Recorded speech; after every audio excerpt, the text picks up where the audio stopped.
Olá, pessoal, como estão todos? Aqui estamos cada vez mais confiantes em dias melhores e com toda certeza aproveitando esse momento especial que o planeta Terra está passando para vibrar com muita luz, muito amor e paz para a humanidade. Hoje nós vamos falar um pouco sobre o livro, um capítulo do livro Céu e Inferno, é o capítulo 6. Olha o que ele nos traz. Ele nos fala da doutrina das penas eternas. Quando eu leio qualquer coisa que se fala em eterno, eu entendo que eterno é a vida de cada um de nós, não é isso? Quando falamos sobre penas eternas, já fica complicado para nós que somos espíritas aceitarmos que existem penas eternas. Ou será que ainda achamos que existem penas eternas? Né? Lembro logo do nosso querido amigo Chico Xavier, quando ele fala assim: tudo passa. Significa que as penas também passam.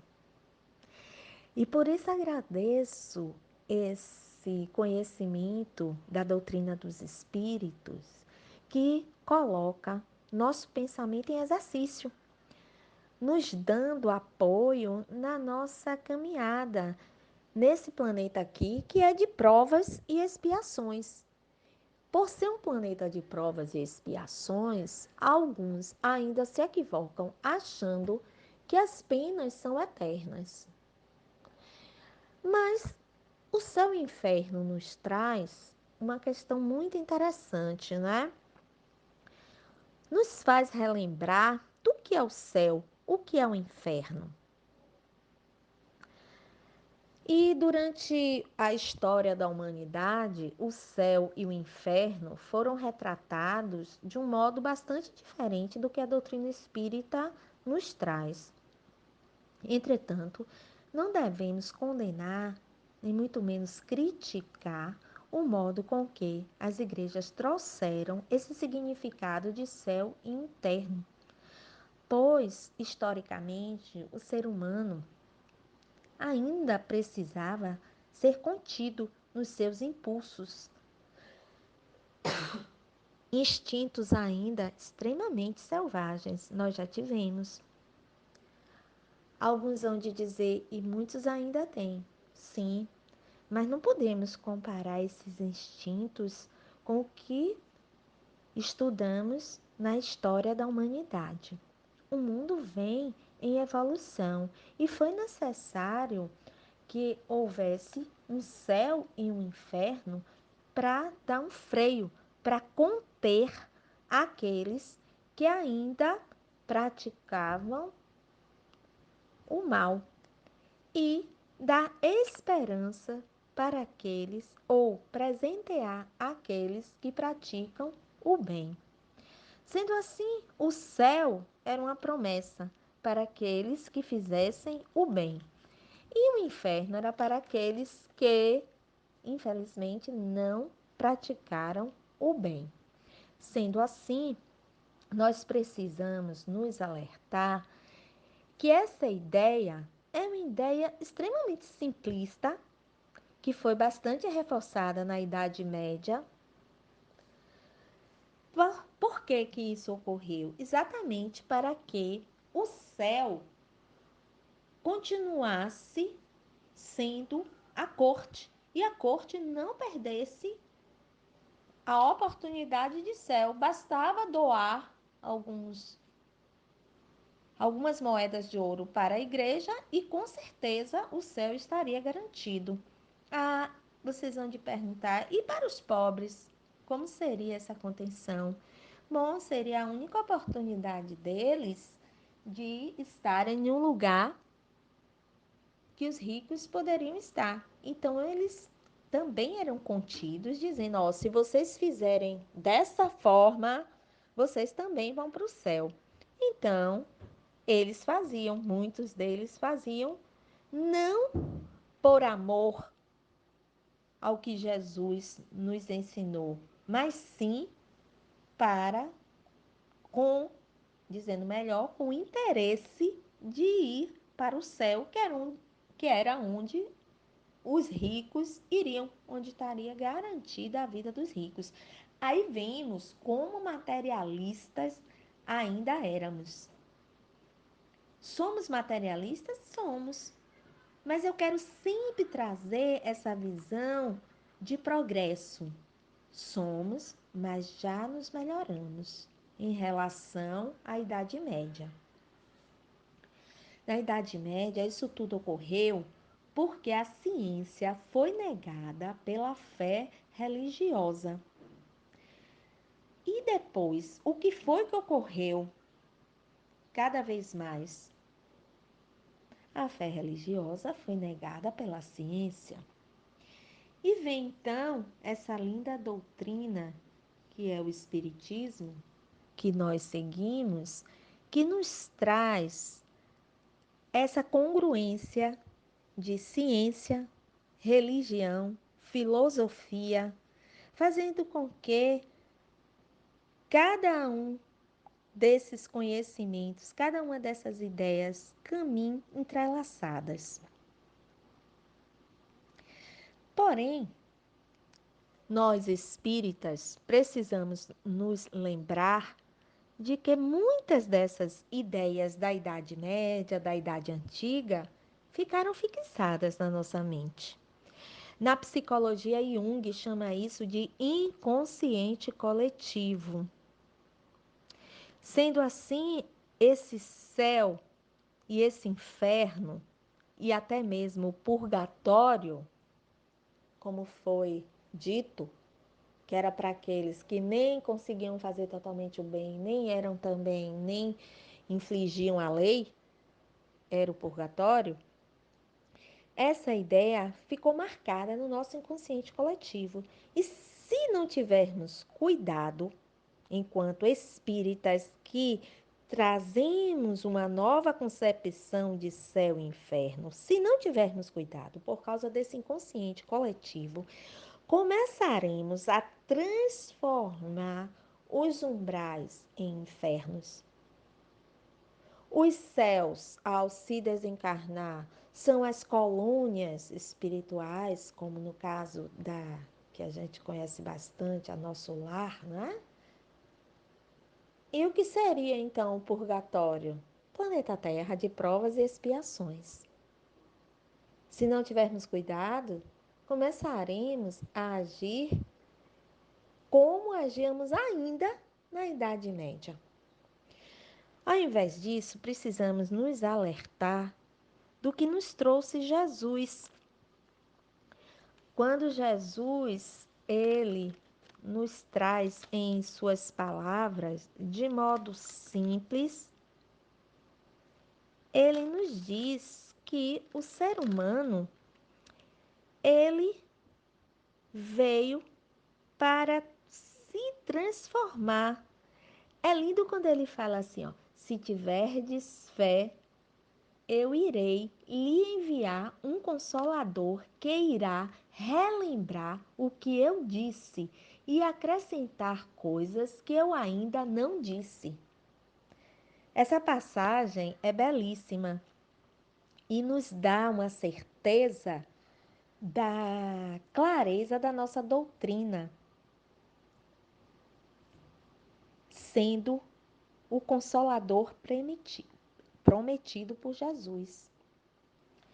Apesar de a igreja ter colocado, ter traduzido essa passagem, e nós respeitamos, como em Pentecostes, que ocorreu 40 dias após a morte de Jesus, a igreja afirma que essa passagem, se tiverdes fé, eu irei lhe enviar um consolador que irá relembrar o que eu disse e acrescentar coisas que eu ainda não disse.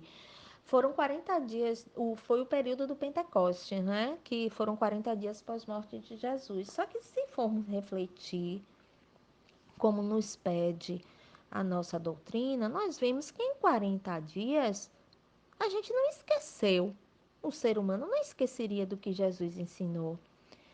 E nem muito menos, somente 40 dias depois da morte de Jesus, o Consolador viria, quer dizer, 40 dias antes ele não podia falar certas coisas, 40 dias depois ele poderia? Por esse motivo, nós espíritas acreditamos no Consolador prometido, não é isso? Mas voltemos à nossa ideia aqui dessas penas eternas, desse céu e desse inferno. Por que que isso fica tão marcado na gente? Para explicar um pouco melhor, eu vou trazer a colocação de Saulo, né? Saulo que, para mim, eu gosto bastante de citar Joana, quando em várias questões que ela traz. Nessa aqui eu gosto de dizer que para encontrarmos o nosso céu e sairmos dos nossos infernos, que estão nada mais nem nada menos dentro de cada um de nós, e aí eu questiono onde está o reino dos céus, se não dentro de cada um de nós, não é isso? Então eu trago Joana quando ela diz assim: temos que ter uma resignação ativa, jamais passiva. E Saulo eu trago quando é belíssimo, quando esse choque que ele tem, chamemos assim, ao encontrar Jesus. Ele, um ser que se equivocou tanto, perseguiu cristãos, foi um assassino, mas o mais interessante é que nesse momento, hora nenhuma, ele chegou para Jesus com movimentos infantis e disse assim: eu sou culpado, eu ainda erro muito, eu sou um assassino, eu fico perseguindo. Não, hora nenhuma ele ficou se surrando, nem se justificando. A pergunta foi: o que quer que eu faça? E recebeu a seguinte resposta: entra na cidade e saberás o resto. Entra na cidade e saberás o resto significa que precisamos, enquanto espíritas cristãos, sair da omissão e agir. Nós temos de presente essa doutrina belíssima. Nós temos os centros espíritas, as doutrinárias, as evangelizações, como verdadeiras oficinas para nos preparar. Mas para nos preparar para quê? Para vivermos ali, presos, acreditando que estamos no caos, nos preparando para a morte? Óbvio que não. Nós temos que estar cada vez mais preparados para agir lá fora, fazendo o bem, seguindo os ensinamentos de Jesus, indo de encontro àqueles que necessitam de amparo. É necessário que, enquanto espíritas, aproveitemos esses ensinamentos para atuar como cristãos. E a partir daí, eu assisti uma palestra que ela diz assim: ao invés de somente aderir às religiões, que a gente se converta, que a gente se transforme, que haja uma mudança de valores. Pois é isso que nos diferencia dos que não conhecem Jesus. E o que que Jesus quer de nós? Ele quer que entendamos que o céu não é algo que temos que alcançar lá fora, que as nossas penas durarão de acordo a cada momento de ação de cada um de nós. E que ação Jesus quer de nós? Ele quer que cada um de nós venha a agir com dignidade. com amor. Tem uma música belíssima que fala assim: amar como Jesus amou. É linda, né? Ela fala tudo. Eu me emociono quando eu a ouço. Eu gosto muito. Aqui em casa a gente gosta muito de ouvir músicas. E eu sempre fico tentando passar para meus filhos, apesar de já serem todos adultos, para os meus netos, para os meus evangelizando, as músicas que nos retratam momentos ímpares na nossa vida, para que a gente faça essa reformulação, essa transformação, tendo mais firmeza, saindo desse movimento infantil, amadurecendo, acreditando, confiando em cada um de nós, pois nós somos capazes sim. Por isso que estamos encarnados aqui nesse planeta. O governador do nosso planeta confia em mim, confia em ti, confia em todos nós. Que Deus Todo-Poderoso traga esse amor para que a gente possa derramar luz, bênçãos, vida em cada um que esteja ao nosso alcance. Que a paz do Senhor permeie nas nossas vidas, nos impulsionando para agirmos com dignidade e amor. Que Deus nos abençoe hoje e sempre. Um dia uma criança me parou, olhou-me nos meus olhos a sorrir, caneta e papel na sua mão, tarefa escolar para cumprir, e perguntou no meio de um sorriso o que é preciso para ser feliz. Amar como Jesus amou, sonhar como Jesus sonhou, pensar como Jesus pensou, viver como Jesus viveu, sentir o que Jesus sentia, sorrir como Jesus sorria. E ao chegar ao fim do dia, eu sei que eu dormiria muito mais feliz. Sentir o que Jesus sentia, sorrir como Jesus sorria.